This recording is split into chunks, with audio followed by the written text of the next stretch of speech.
Hello, beautiful souls. I hope you guys are doing super well today. So you seem to enjoy the Paranormal Storytime videos that I recently put out. Thank you, by the way, for all the positive feedback. It's really nice to share something that I've experienced that's, scary. Everyone was just so nice about it and also wanted to hear more about my experiences, just my paranormal experiences, and also more about what happened to me in the flat. So thank you everybody for your support. I really greatly appreciate it. So I thought I would muster the courage to tell you about some of the other things that happened to me whilst I was living in that flat. If you haven't already seen that video, I'll link it up here. It's worth watching that first because I do talk about some of the history of the building. There's not much history to the building, but I talk about that a little bit, and I'm going to bypass that today. So we're just going to get straight into the spoops. My lipstick went really wrong today. Hashtag goth problems. Okay, where to start? So I lived in that house for 3 years, collectively for 3 years. I moved out for a while and then I moved back in again. That doesn't matter. You don't care about that. So I lived in that house for 3 years and it's just hit me actually how I started this video, super perky and such, and that's how I like to start all of my videos. And when I start recording, I get swept away with the process and I really enjoy recording, so I'm like, oh, hey everybody, and it's just hit me. Just thinking about the subject matter that I'm going to be talking about, it just sort of hit me then that this might actually be difficult for me to talk about. I did say in a previous video that I want to share this stuff with you, but I don't think I'm ready to do that just yet. I mean, it's been a month or so since that video. It's been playing on my mind. And I think that by sharing this stuff sooner rather than later, I can unburden myself and truly draw a line under that chapter of my life. There's a lot to unpack here, and I'm going to spare you the more gory details of what was going on in my life at the time. If you've been around, this channel for a little while, then you'll at least have some sort of an idea as to where I was in life and why I was living in that flat. And, they weren't nice reasons that brought me there. And so I was carrying around a lot of trauma. In a way, I still am. And I was coming to the understanding that I had PTSD. So I was, my energy was dirt low. It was as low as it could get. I was suicidal. I was extremely depressed, very anxious, experiencing PTSD symptoms, and I was living in a very haunted house. So it was an excellent cocktail for the things that happened to me, which I'm now going to describe. Just apologies in advance that some of the stuff that I'm going to talk about can be probably a bit disturbing to listen to. I'm not trying to put you off, the video, but it just let this serve as a bit of a warning, I suppose, that things I'm going to be talking about are basically not very nice, and the paranormal stuff was the result. It was the symptom of the cause, and I think it's important to outline the cause to gain a better understanding as to why I even found myself in that situation in the first place. Vibrational frequency of the individual is everything. This is not going to be a fluffy story about how I had a beautiful encounter with a spirit. Everyone's heard of demons, right? So the physical plane of existence that we reside on, we are like the middle band of vibrational frequency. I'm just going to keep this nice and simple. And then the higher the vibrational frequency gets, we start getting into the higher realms of existence. So we're talking about source energy, where our souls came from. Some people refer to this place as heaven. And then equally, the lower the vibrational frequency gets, some people refer to this place as hell. There are what I refer to as being lower level entities that exist down there. So you've got humans, souls hijacking human bodies. Then you've got, angels and source energy and our deceased loved ones, right? All go back to source energy, earth. Then you've got down here demons, lower level entities, shadow people. I don't like saying the word shadow people. I'm going to refer to them as S-men from now on. And creepy crawly bitches, right? All live down there. The important thing that I feel I need to explain here is that we, souls who are experiencing what it is to be human right now, and animals as well, we're souls. We come from source energy. We have nothing to do with the lower levels of vibrational frequency. We're not from there. We don't reside there at all. We have nothing to do with it. We are up here in source energy. We come down to earth. Our bodies expire. We pop back up to source. That's basically how it works. Lower level entities, however, they have never been human. They don't know what it is to be human. There's only some lower level entities who are able to get to the earth plane. The way that they get to the earth plane is by lowering the vibrational frequency of a particular space within physical reality. So, i.e., a house, the vibrational frequency within that building, within that space, is lower than it is on average everywhere else. That creates like a little doorway for lower level entities to get in. Lower level entities are not able to raise their vibrational frequency to meet us. That's really important to note. This is why you get hauntings of nasty shit like demons and stuff in places where horrible things happened, like people got brutally murdered or people got something really horrible happened to them. The vibrational frequency in that area therefore plummeted, and then you get demonic hauntings and things. I feel like that fundamental truth is really important to understand before I get into this story, because the house that I lived in, a suicide happened in that house, and that's the only thing that I know about that was horrible that happened in that place. But I can tell you, as an energy worker, as a sensitive, as a medium, as a psychic, whatever you want to call me, the vibrational frequency was very low in that building. And it was from the first day I got there, it stayed that way. It just felt horrible to be in there. When I moved in there, my vibrational frequency, just within myself, within my body, my auric field, was really low because I had just experienced trauma. My vibrational frequency was very low. And then I came to reside in a place where the vibrational frequency was already very low. So I just amplified basically the fact that there was a doorway there for nasty things to get in. The good news is that, yes, obviously I'm not in that place anymore, but the reason I'm not in that place anymore is because my vibration, like I healed and my vibrational frequency raised, which meant I was able to manifest living in a higher vibrational energy. Your life is what you make of it, and your life is what you think it is. So the law of vibrational frequency is that your physical reality will always be a reflection of your inner vibrational frequency. So if you're in a real shit situation, it's because your vibrational frequency is low. Being in a better situation is not the thing that makes you happy, it's actually the other way around. So you have to heal and raise your vibrational frequency within for things to change in the physical. It took me 3 years to figure that out, and I was in the flat when I was realizing these things,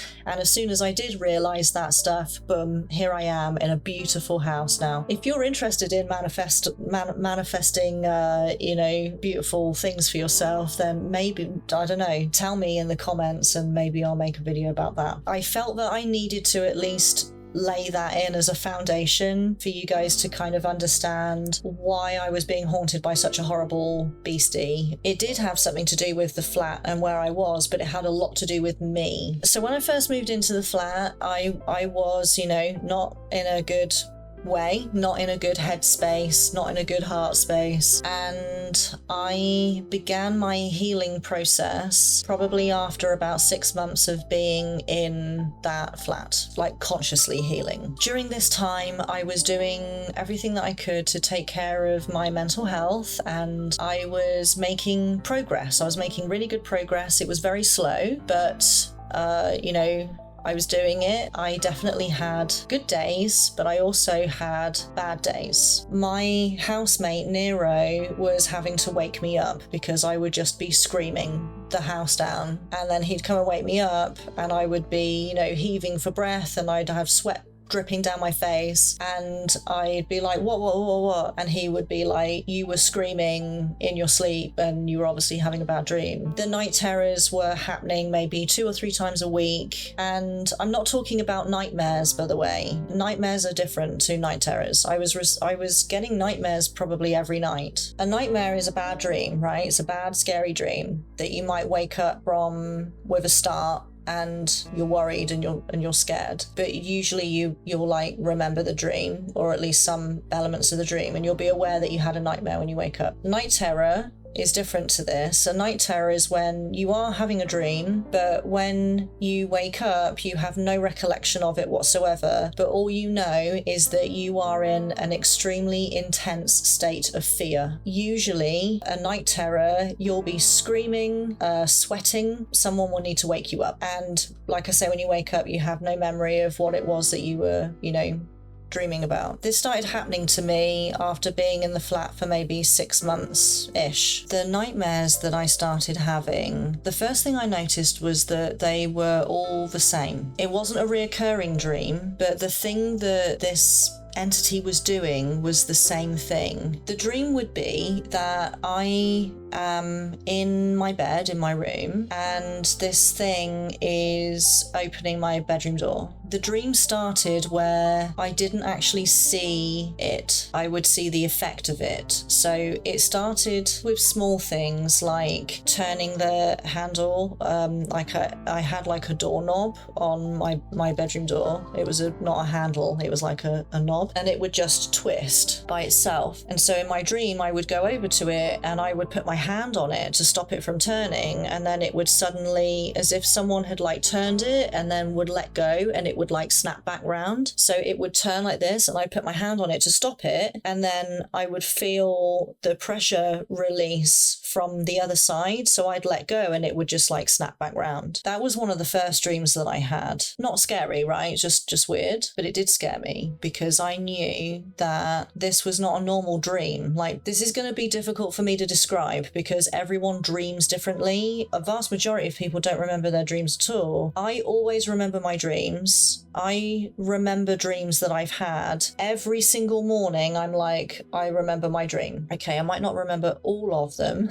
because how would I know? But every morning when I wake up, I'm aware that I had a dream that night. Every single day. And because I do lots of dream work, I know what sort of stuff I dream about, the manner in which I dream, how things unfold, how things morph and change into other things, how I become lucid, how I waver in and out of lucidity during a dream. I'm very au fait with how my dreams are, how they go, how they unfold, how they end. And this was completely different to that. I do not dream about things like this, ever. So, doesn't seem scary, just a door handle turning, me put my hand on it, and then it lets go of it. Not scary at all.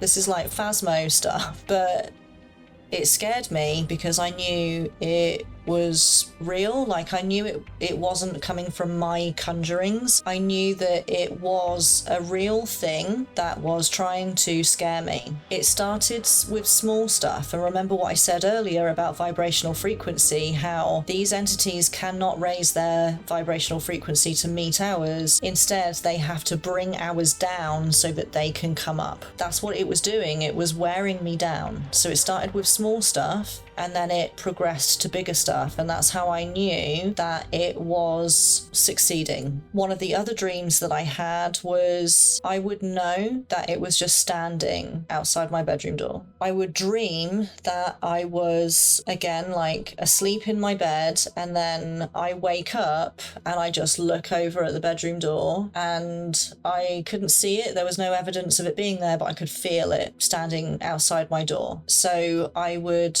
go over to my door and I would open it, and I don't see anything there, but I knew that it was there, standing right in front of me. Again, this doesn't sound scary, but it was really frightening because I knew that it was fascinated with me. It had like attached itself to me. It was looking, it knew that I was its key to getting into this reality. I was the prime candidate for it to sap my energy. I was already in a really low frequency. All I needed was a little push to actually commit suicide at this time in my life. I was a hair away from actually doing it, and it knew that. And I think that's what was so frightening to me, was that I didn't want to be in this state. I wanted to be better, and I was now working at healing and being better. But now I had this thing that was rooting for me to fail, and failure meant that the game was over for me. It didn't just mean, oh, I would, stumble and then, oh, tomorrow's another day. This thing was stalking me, it was following me, it was wearing me down. So the dreams for a few months, every night, nightmares, whilst also having night terrors where I didn't remember the content of the dream. Sometimes I did, but more often than not I didn't. And just knowing that last night you woke yourself up screaming, that's not a nice feeling. And this was almost every night. And it got to a point where I was actually scared to go to sleep, and I was in bed at night until 3, 4, 5 in the morning, forcing myself to stay awake, watching YouTube videos or reading, sitting bolt upright in bed so I wouldn't fall asleep. Like, it was just horrendous. I was tired, and of course I was actually making it worse, I suppose, by doing that as well, because then I was physically wearing myself down by keeping myself tired. It was, and I didn't know what else to do. So for the first few months, there were just these creepy dreams where it was like touching my bedroom door, or it was opening it, or it was standing outside. It wasn't really doing anything other than that. And then I started to see it. It started to show itself to me. And I realized that the reason it was doing this was because it was able to. I had given it enough power at this point that it was able to progress these dreams into something more real, and I was able to see it now. And this thing was like a very tall, it was like 7 feet tall, black, dense, smoky mass. It had like a very rounded top to it. Like if a person stands and they've got a sheet over their head and they've got their arms by their sides and the sheet's just hanging over, that was the shape of it. But it was like I could see through it, like you can see through smoke coming off a fire. But it was this very dense, swirling, black, smoky mass. It was terrifying because it was huge. It had this form, but it was like, it didn't have a face or anything. It didn't have any distinguishing features. It was just energy. It was just dark, black, lower vibrational energy. And it was standing in my house, outside my bedroom, my sanctuary and my safe space. And it was violating my dreams. It was purposefully wearing me down because it wanted me. It wanted to end me, but it couldn't end me. It only had the power to visit me when I was asleep, when my guard was down. So that did bring me some comfort. I had no experience with it at all when I was awake. It was only when I was asleep. But because these dreams had gotten so intense with the way that they felt, I knew it was there when I was awake. It was there all the time. It wasn't able to touch things or make noises or, reveal itself. It was only able to do that whilst I was asleep. That also it gave me comfort that it wasn't able to do these things, but it also frightened me because I thought, if I let this continue any longer, like if it gets stronger, then maybe it will. Maybe it will have power in the physical reality. I knew that's what it wanted. It didn't want to be human, but it wanted to be around humans. As these dreams progressed, it kind of showed me its intention, which was food. We are food. This high vibrational frequency fascinates them because they are not made of that same stuff. It's very satisfying food for them. They like to play with it. They like to with it. That means they like to play with us, right? So this thing had a foothold in the physical reality and it wanted to grow that strength so that it could stay for as long as it wanted, it had really bad intentions. It wanted to see how much power it could have over one of these high vibrational beings, which at the time was me, that maybe it could make me go and commit suicide, that it could make me hurt myself, that it could make me, it could control me. And it wanted to control me the only way that it really knows how, and that's through fear, because fear is what lowers a vibrational frequency. So it was doing what it could to frighten me, and it was learning, because it was with me for so many months, it was learning what frightened me, and it was testing me with different things. And it learned that one of the main things that frightens me is like poltergeist type activity. I don't know why, it doesn't really make any sense to me, but it scares the shit out of me. And it had learned that. So it would keep opening and closing, like in dreams, it would keep opening and closing doors, it would move things around. And then in my dream, because this had been going on for so long and I'd gotten used to Nero coming into my room and like waking me up, I got into the habit in my dream where I didn't realize I was dreaming, and this thing would be frightening me, and it would be standing in the hallway between my bedroom door and Nero's bedroom door, so I couldn't get in there, right? Because it meant I had to like walk through this thing, which I wasn't prepared to do because I was really frightened in my dream at the time. So it would deliberately frighten me, and then it would stand there so I couldn't basically go and get help. Because I'd gotten used to Nero like helping me in real life, I would not realize that I'm dreaming, so I wouldn't wake up from it. I would be like trapped in the dream, and I would just be standing in my room shouting for Nero to come and get me. And then I would wake up with Nero being like, "Are you okay?" And I'm like, "Oh shit, I had that dream again where I was like shouting." He was like, "Yeah, you were like shouting my name basically, and you were screaming my name like in your sleep." Like it got so out of hand, it got so intense. So I started doing some research how to like banish demons and lower level entities and such. So I learned how to do that, and I had a very deep meditation which was part of like how to get rid of it, and I located it. So I'm now awake, in a waking state. So I basically catapulted it across England. I just like created this bubble and I just pushed it out, and this thing was on the outside of the bubble, so it just got slingshotted across the country basically. I went to sleep that night and it wasn't there, and I have not had a dream about it since. Make of that what you will. That was one of my experiences with a lower level entity in the flat. It wasn't until late 2022 that I started having nightmares again of a similar nature. And for a little while I thought it was the same thing had found its way back to me, but it turned out after some time that it wasn't the same thing.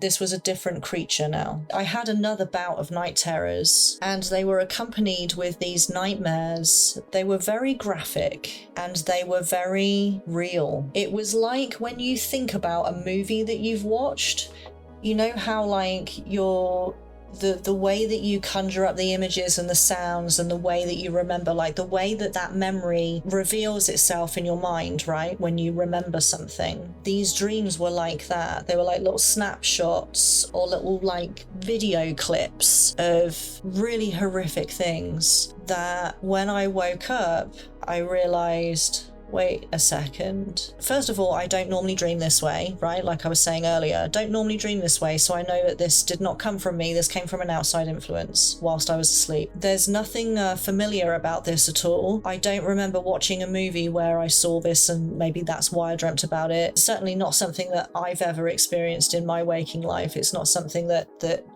happened to me or that I was a party to. And yet the dreams were so vivid, they were like memories. And I came to understand that the reason that this was happening was because this lower level entity was showing me things that it had seen so it could scare me. I actually have my dream journal here, and I have an entry from the 13th of December 2022. And this is the first mention of it in my my dream journal. I deliberately did not write other things down about it. I don't write my nightmares down generally in this because I like to keep this, positive. And I will only write things down in here that are not of a positive nature because I feel that they may be important. And so this is one entry that I wrote in here from the 13th of December 2022. It's playing with me. It was never human. It finds scaring me amusing. It doesn't affect me when I'm awake,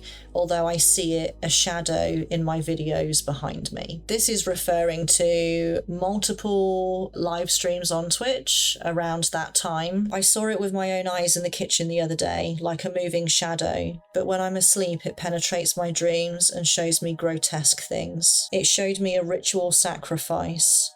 Everyone in the circle paired up and killed each other willingly. Only I was left alive. Then a group of nuns came in and I was standing in a bloodbath. The lead woman was pleased with the scene. These deaths were so vivid and horrifying. It's that thing.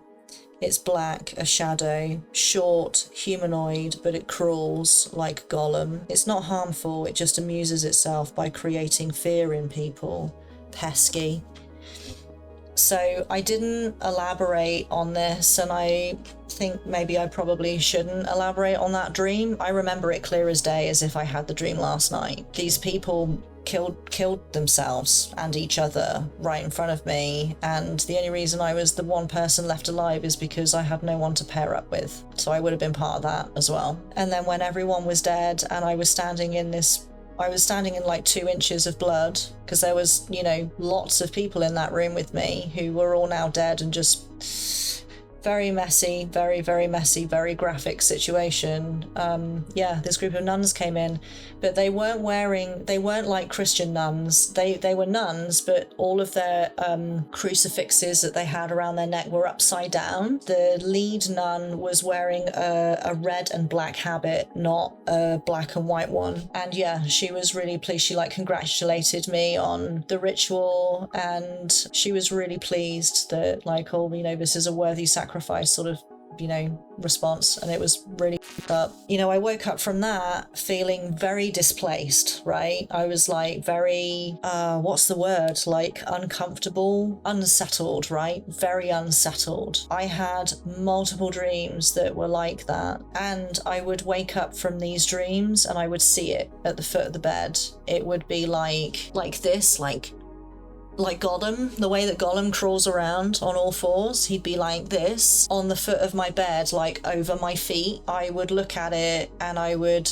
say in a very commanding, I would muster even though I was in a state of absolute fear because of the dream I just had. Turns out lower level entities take direction extremely well. You have to just muster your energy in that moment and just say, go away, leave here right now. And that's what I would do, and it would find that in itself funny. It would chuckle, this guttural, throaty, garbled laugh. It was just so disgusting. And then it would scuttle away off the side of the bed like a cockroach. It would go down the bed, and then it would scuttle off and it would disappear, but it would leave. So it would be it would give me this energy of you think you can tell me what to do, but then it would obey. I learned quite quickly that I was able to command it to piss off, but I hadn't learned how to get it to stop coming to me in the first place until I had the most graphic nightmare. It was the most graphic nightmare I think I've ever had in my life. I'll spare you the details, but I'll tell you what happened. So I dreamt that I was asleep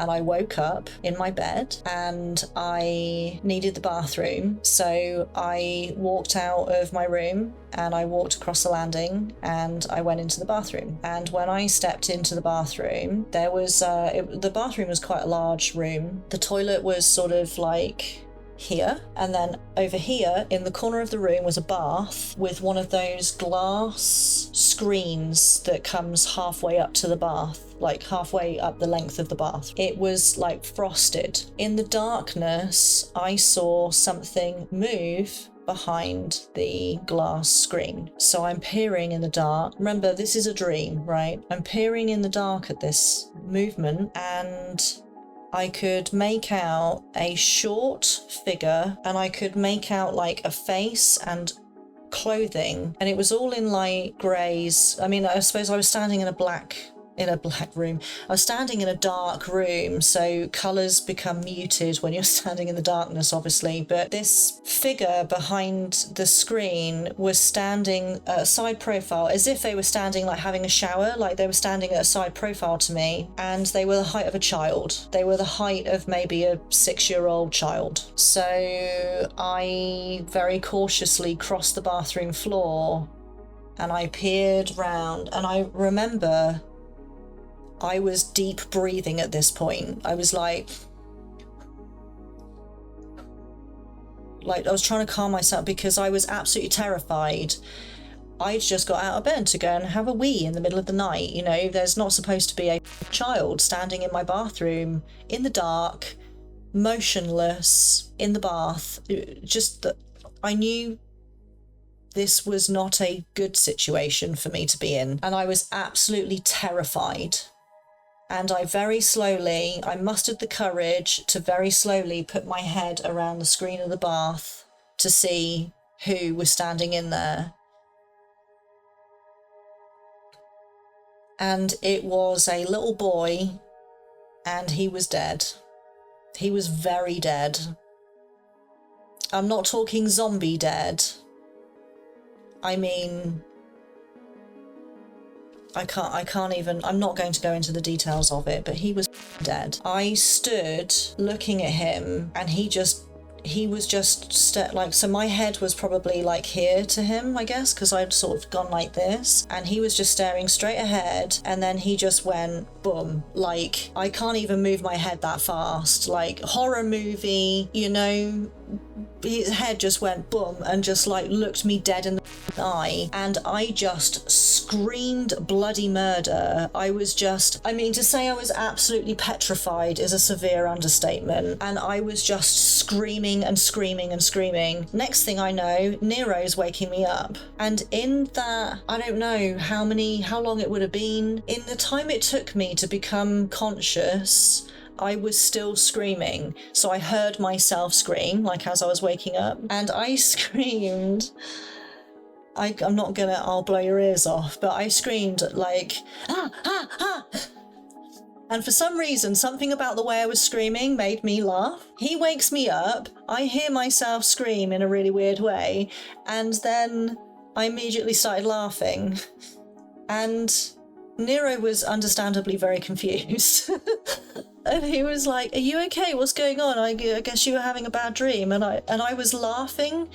And I guess I had been like crying in my sleep because my face was already really wet, and I was sweating. Like, it was just so bizarre. When I woke up fully and I'm laughing, I'm now crying with laughter. You know, when you're laughing so much that you're just crying everywhere and you can't get your words out? I was laughing like that. Sat up in bed, just like laughing hysterically. And I could see this thing at the foot of the bed, and it looked really disappointed. I was telling Nero what my dream was, and I was like, obviously the dream itself was absolutely terrifying, but it's really funny that I screamed like that. And this thing, very disappointedly, I mean, it didn't have a tail, but it sort of crawled off sort of with its tail between its legs, like it was really upset that it scared me, and it was really pleased with itself. But as soon as I woke up, I was laughing at it. I was laughing at its attempt. I was laughing at the fact that I screamed in this really weird way that for some reason I just found really funny. I was just laughing for all of it.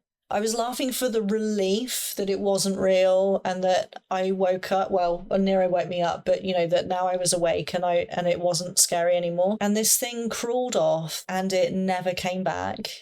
And I learned something really valuable from that experience, and that is this thing had like created a scenario that would be scary to me, and it was by giving me these different scenarios, it was learning what would scare me. And then at some point it had obviously learned that what really scares me is going to the bathroom in the middle of the night. And the reason that scared me was because when that previous entity was with me, it made me scared to go to the bathroom in the middle of the night, because I would have this dream that it was was standing outside my bedroom door, so it meant I couldn't get out of my room. So I'd have to wait until daybreak before I could go to the bathroom. And it had learned this about me. So it created what it thought was like the Trump dream, right? The dream that was going to bring my energy down so low that it could feed off of me more or better, and I would be more under its like spell and control. I wake up screaming and then immediately start laughing, and laughter raises your vibrational frequency. So everything that it had done completely backfired on it, and it realized in that moment that it had zero power over me. It did not have the ability to frighten me. I found it funny. I found its attempt to scare me funny. Didn't stand a chance. If I had faked the laughter, it would have seen straight through it. Body language, it doesn't understand any of that stuff. It only understands energy, and my energy in that moment was probably very low, and then it just suddenly shot up because I was laughing, and it left, and I never heard from it, saw it, experienced it ever again. So yeah, those paranormal experiences were very scary. They sort of manifested themselves more in dream format, and these experiences are, you know, I don't have any like evidence. I can't show you photos, I can't show you footage, I don't have anything physical to sort of show for these experiences, but people like me who are sensitive to energy more often than not have paranormal experiences of this type.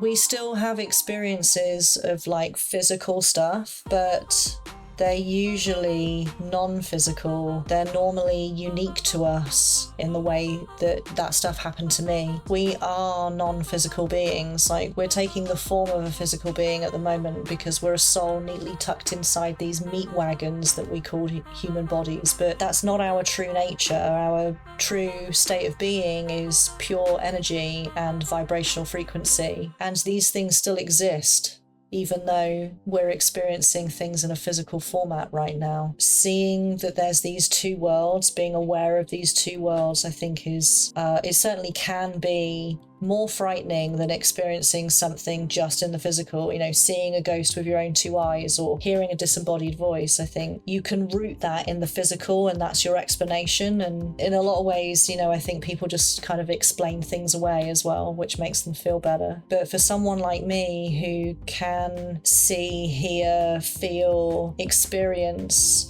things that are non-physical, and therefore, you know, there's no like proof, right? There's no way of anchoring it or rooting it into something in the physical and into something that we can readily understand. It can make it scarier. So yeah, I'll leave you with that. I hope I haven't given anybody any nightmares. And like I said, if you are interested in how to banish an entity and you want me to go into details as to how I did that and how to lucid dream and how to engage in dream work and that kind of witchy woo sort of stuff, that could be really fun to talk about. So if you're interested in that kind of stuff, give me your feedback below in the comments. I won't know unless you tell me. So, but yeah, I will love and leave you. Have a wonderful rest of your day. Thank you for being here with me today. I greatly appreciate it. I hope you find something that fulfills you today, and I will see you guys in the next one.